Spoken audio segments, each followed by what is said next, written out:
PT Batua Energi Prima, BEP, sebuah perusahaan tambang batubara di Kutai Kertanegara, Kalimantan Timur, mengalami kerugian yang signifikan akibat penundaan surat perintah penghentian penyidikan, SP3, oleh Bareskrim Mabes Polri. Awalnya, ex-direktur PT BEP, Eko Junianto, melaporkan direksi perusahaan ke Bareskrim Mabes Polri pada tanggal 16 Desember tahun 2021 dengan nomor laporan polisi LPB 7054-12-2021, SPKT, Bareksim Polri. Namun, laporan tersebut kemudian dicabut setelah tercapai kesepakatan damai antara kedua belah pihak.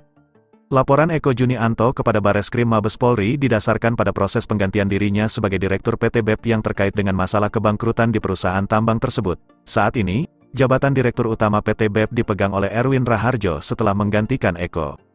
Meskipun terdapat kesepakatan perdamaian antara kedua belah pihak, Eko Junianto mengajukan surat pencabutan laporan pada tanggal 11 November tahun 2022. Namun, klien Brian dan pihak pelapor merasa adanya kejanggalan terkait proses ini. Selain itu, penundaan penerbitan SP3 juga berdampak pada kegiatan tambang batubara PT BEP yang terhenti.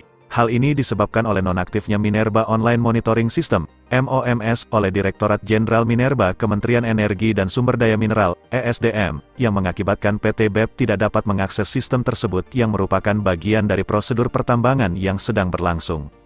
Kuasa hukum PT Batua Energi Prima, Brian Praneda SH, mengungkapkan bahwa belum diterbitkannya surat perintah penghentian penyidikan, SP3, dari Mabes Polri telah menyebabkan pihaknya mengalami kerugian yang signifikan.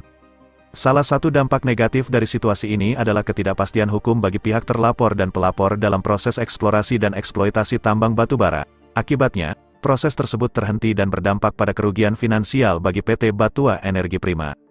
Selain itu, karyawan perusahaan juga harus menghadapi penghentian hubungan kerja yang berdampak pada kehidupan mereka secara pribadi. Selain dampak sosial, lingkungan juga menderita akibat terbakarnya batu bara yang diproduksi oleh perusahaan.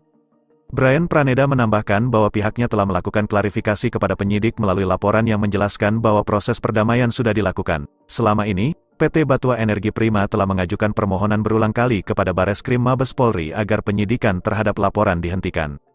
Selain itu, PT BEP juga mengajukan surat permohonan ke sejumlah instansi terkait, termasuk Kapolri, Irwasum, Menko Polhukam, Komisi 3 dan Komisi 7, serta Lembaga Ombudsman, dalam upaya mencari solusi dan dukungan.